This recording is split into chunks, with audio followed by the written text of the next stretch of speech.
Hello everyone, welcome on my channel study classes.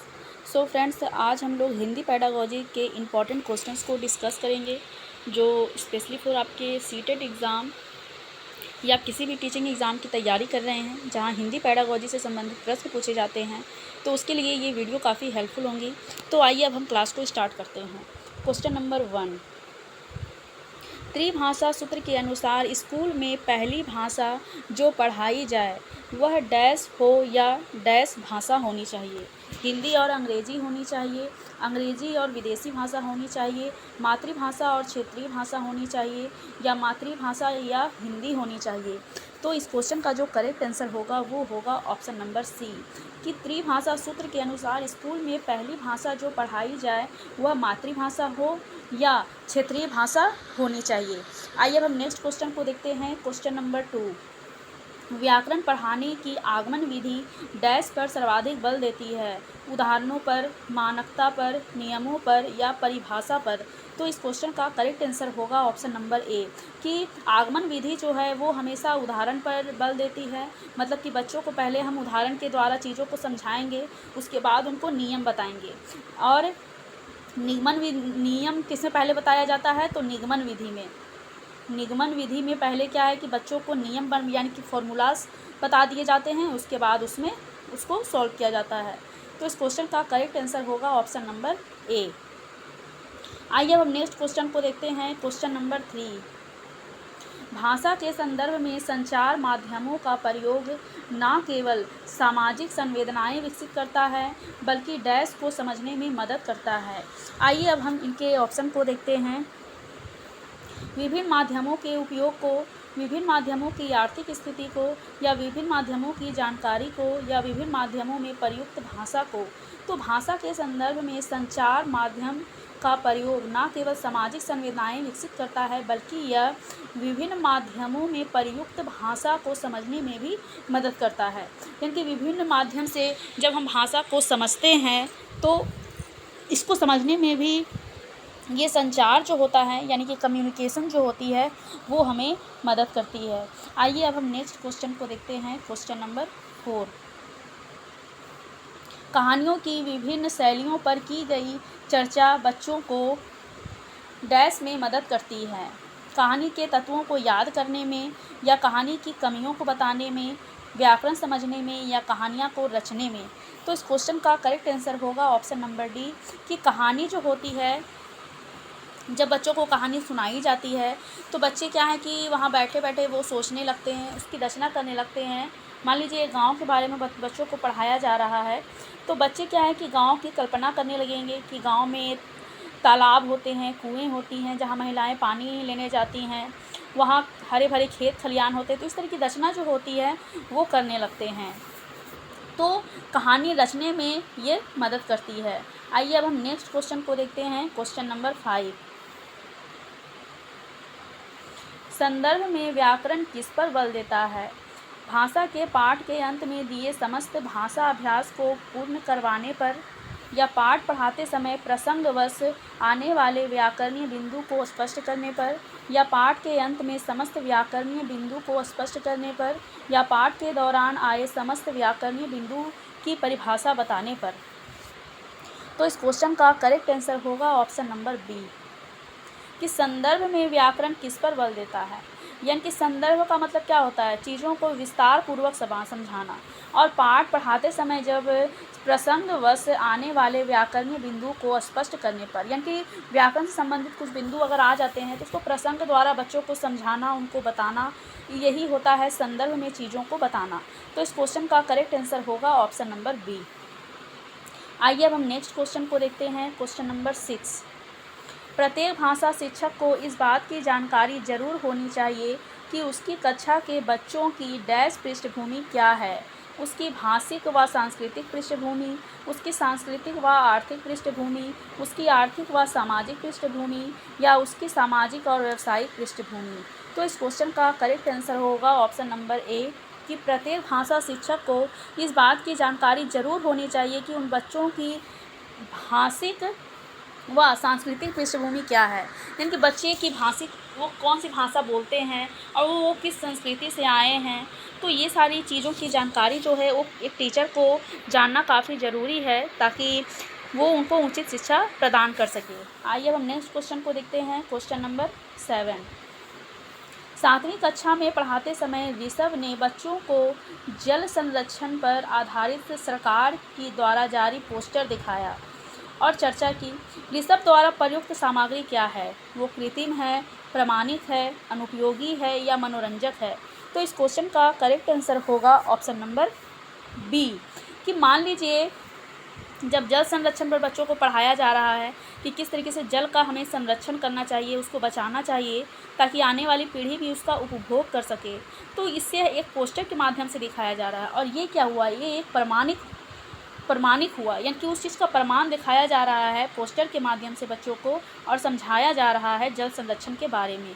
तो इस question का करेक्ट आंसर होगा ऑप्शन नंबर बी। आइए अब हम नेक्स्ट क्वेश्चन को देखते हैं। Question number 8। कविता शिक्षण के समय शिक्षक द्वारा ऐसे प्रश्नोत्तर पर बल देना चाहिए जिसका एक ही उत्तर हो, जिसका उत्तर पुस्तक में दिया हो, या जिसके उत्तर सरल हो, या जिनके उत्तर विभिन्न हो। तो इस क्वेश्चन का करेक्ट आंसर होगा ऑप्शन नंबर डी, कि कविता शिक्षण के समय शिक्षक द्वारा ऐसे प्रश्न पर बल देना चाहिए जिनके उत्तर विभिन्न होना चाहिए। विभिन्न का मतलब क्या होगा? इसमें क्या है कि बच्चा इसमें डाइवर्जेंट थिंकिंग को वो यूज़ करेगा, वो विभिन्न तरह की चीज़ों को सोचेगा। एक बच्चा कुछ उत्तर देगा तो दूसरा बच्चा कुछ और उत्तर देगा। तो इस तरह से क्या है कि बच्चे की डाइवर्जेंट थिंकिंग जो होती है वो इससे डेवलप होती है। तो इसका करेक्ट आंसर होगा ऑप्शन नंबर डी। आइए अब हम नेक्स्ट क्वेश्चन को देखते हैं। Question number 9। गद्य शिक्षण में अपेक्षित नहीं है तार्किक शक्ति का विकास, अनुकरण क्षमता का विकास, भाषा की बारीकियों को समझना, या कल्पनाशीलता का विकास। तो इस क्वेश्चन का करेक्ट आंसर होगा ऑप्शन नंबर बी, कि गद्यांश यानी गद्य शिक्षण में बच्चा क्या है कि वो इससे बच्चा का तार्किक शक्ति का भी विकास होता है। जब वो गद्यांश को पढ़ता है तो वो तर्क लगाता है चीज़ों के माध्यम में से, कि यानी कि वो लॉजिकल थिंकिंग करता है, वो भाषा की बारीकियों को भी समझता है, और वो चीज़ों को पढ़ता है तो उसकी कल्पना भी करता है। लेकिन इसमें बच्चा क्या है कि वो इसमें कुछ अनुकरण नहीं कर रहा है, इसमें बच्चा देख करके कुछ चीज़ को सीख नहीं रहा है। तो इस क्वेश्चन का करेक्ट आंसर होगा ऑप्शन नंबर बी। आइए अब हम नेक्स्ट क्वेश्चन को देखते हैं। Question number 10। हिंदी भाषा की पाठ्य पुस्तकों में हिंदीतर भाषाओं की रचना को भी स्थान मिलना चाहिए, ताकि बच्चे हिंदीतर भाषाओं पर अपनी पकड़ बना सकें, या बच्चे हिंदीतर भाषाओं के व्याकरण से परिचित हो सकें, या बच्चों को हिंदीतर रचनाओं की जानकारी मिल सके, या बच्चे हिंदीतर रचनाओं की भाषिक विशेषताओं से परिचित हो सकें। तो इस क्वेश्चन का करेक्ट आंसर होगा ऑप्शन नंबर डी, कि पाठ्य पुस्तकों में हिंदीतर भाषाओं की रचना को स्थान मिलना चाहिए। इससे क्या होता है कि बच्चे में हिंदीतर रचनाओं की जो भाषिक जो विशेषताएं जो होती हैं, इससे वे परिचित हो पाते हैं। तो इस क्वेश्चन का करेक्ट आंसर होगा ऑप्शन नंबर डी। आइए अब हम नेक्स्ट क्वेश्चन को देखते हैं। Question number 11। उच्च प्राथमिक स्तर पर हिंदी भाषा शिक्षण का एक महत्वपूर्ण उद्देश्य है हिंदी भाषा के प्रति रचनाकारों को जानना, हिंदी भाषा की प्रसिद्ध रचनाओं को जानना, हिंदी भाषा की नियमबद्ध प्रकृति को पहचानना, या हिंदी भाषा के व्याकरण को कंठस्थ करना। तो इस क्वेश्चन का करेक्ट आंसर होगा ऑप्शन नंबर सी, कि उच्च प्राथमिक स्तर की बात की जा रही है। उच्च प्राथमिक स्तर के बच्चे हैं वो हिंदी भाषा शिक्षण का एक महत्वपूर्ण उनका उद्देश्य होता है कि हिंदी भाषा की नियमबद्ध प्रकृति को समझना, हिंदी में जितनी भी चीज़ें होती हैं उसको बेहतर तरीके से समझना। ये इस क्वेश्चन का करेक्ट आंसर होगा, ये इसका मुख्य उद्देश्य होगा। सिर्फ प्रसिद्ध रचनाकारों को जानना या प्रसिद्ध रचनाओं को जानना या उसको कंठस्थ करना, ये बिल्कुल भी नहीं होगा। आइए अब हम नेक्स्ट क्वेश्चन को देखते हैं। Question number 12। भाषण, परिचर्चा और संवाद बच्चों की डैश क्षमता का विकास करती है विकास करने में ये सहायक है। कल्पनाशीलता की, अनुकरण की, लिखित अभिव्यक्ति की, या मौखिक अभिव्यक्ति की। तो इस क्वेश्चन का करेक्ट आंसर होगा ऑप्शन नंबर डी, कि बच्चे जब भाषण दे रहे हैं या परिचर्चा कर रहे हैं, यानी कि ग्रुप डिस्कशन कर रहे हैं बच्चे, या किसी संवाद में भाग लिए हैं वो, तो इससे क्या होगा कि बच्चों को मौखिक अभिव्यक्ति, इससे बच्चे की जो मौखिक अभिव्यक्ति की जो क्षमता है वो इससे विकसित होगी। बच्चे को जितना ज़्यादा बोलने का अवसर दिया जाएगा उतनी ही ज़्यादा मौखिक अभिव्यक्ति जो होती है उनकी विकसित होती है। तो इस क्वेश्चन का करेक्ट आंसर होगा ऑप्शन नंबर डी। आइए अब हम नेक्स्ट क्वेश्चन को देखते हैं। क्वेश्चन नंबर 13, गद्य रचना को पद रचना में रूपांतरित करना, पद को गद्य में रूपांतरित करना डैश में मदद करता है। भाषाई संरचनाओं पर अधिकार में मदद करता है, या भाषा व्याकरण पर अधिकार, साहित्य के सर्वोत्तम सृजन में, या अभ्यास प्रश्नों को पढ़ाने में। तो इस क्वेश्चन का करेक्ट आंसर होगा ऑप्शन नंबर ए, कि इस तरीके से यानी कि गद्यांश को पद्यांश में रूपांतरित कर दिया गया और पद्यांश को गद्यांश में जब रूपांतरित कर दिया जाता है तो ये भाषाई संरचनाओं पर अधिकार में मदद करती है, कि बच्चा जो है वो भाषा की संरचना में उसका पूरा अधिकार है, तभी तो वो गद्यांश को पद्यांश में परिवर्तित कर पा रहा है या पद्यांश को फिर गद्यांश में वो रूपांतरित कर पा रहा है। तो इस क्वेश्चन का करेक्ट आंसर होगा ऑप्शन नंबर ए।